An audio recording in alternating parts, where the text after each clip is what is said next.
So I'm Kent Jones. I'm a member of the board of directors of the McBride Foundation and feel very fortunate to have the opportunity to serve in that capacity because I really do honor and think the world of Ron McBride and what he's attempting to do in a very successful way as far as helping kids. I think the foundation or the basis of the foundation hits home with me because I think that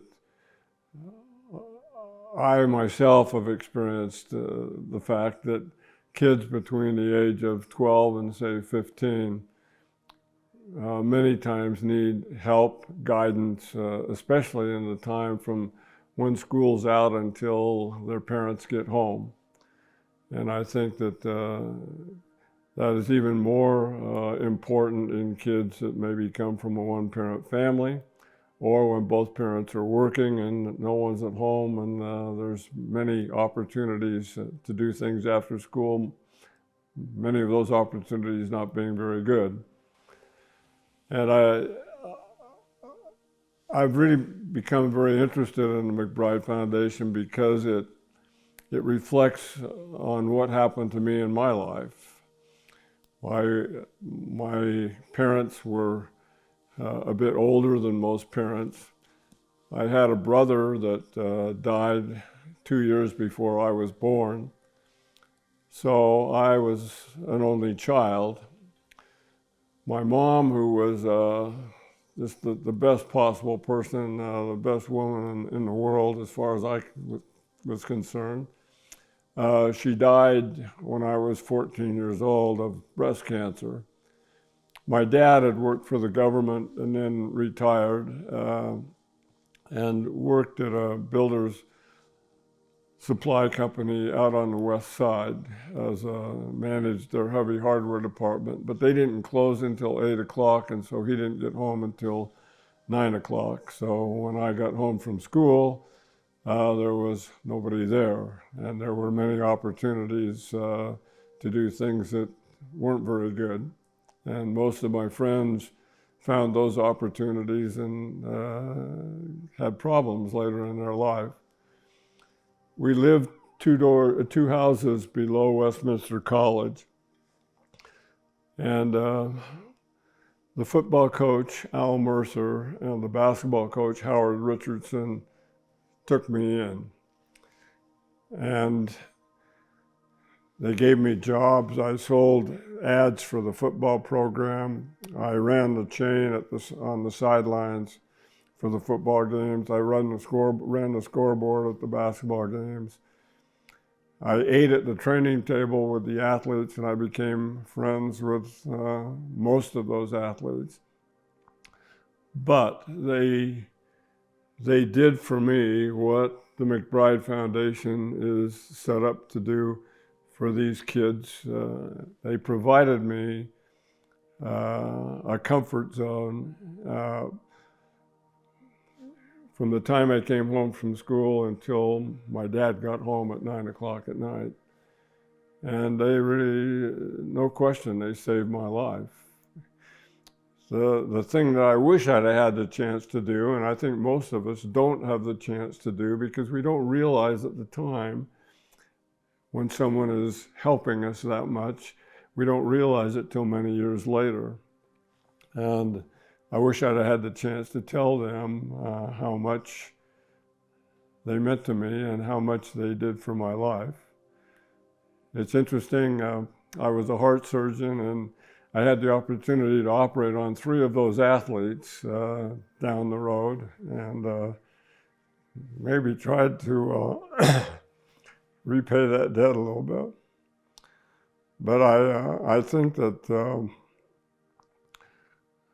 the goals that they have with the foundation are tremendous. And I think helping kids between those ages of, say, 12 and 15 is imperative, especially maybe in situations where they don't have parents to welcome them home from school each day. I think what it does is it provides an avenue for kids to pursue an interest. My interest happened to be sports, athletics.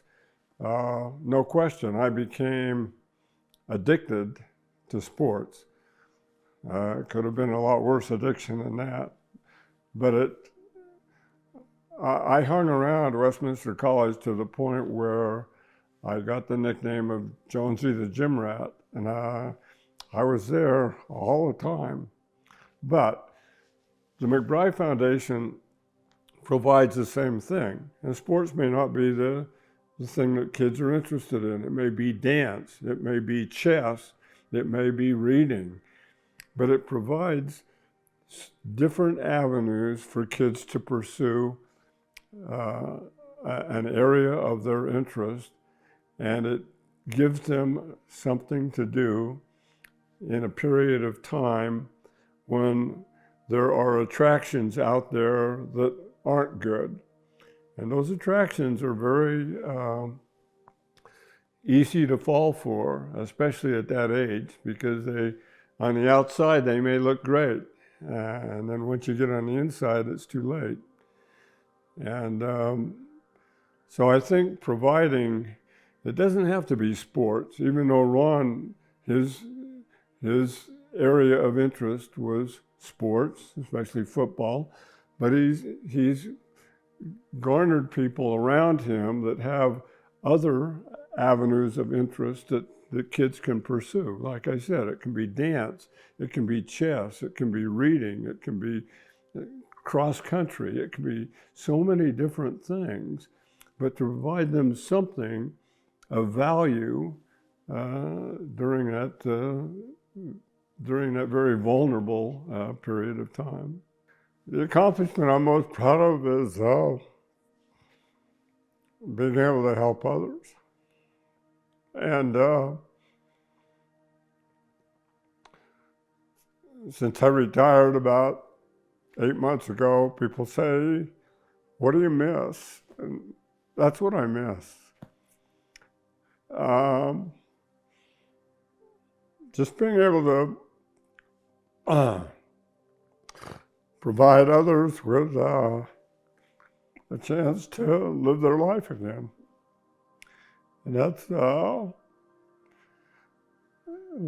thing I've enjoyed the most. And that's the thing I miss the most.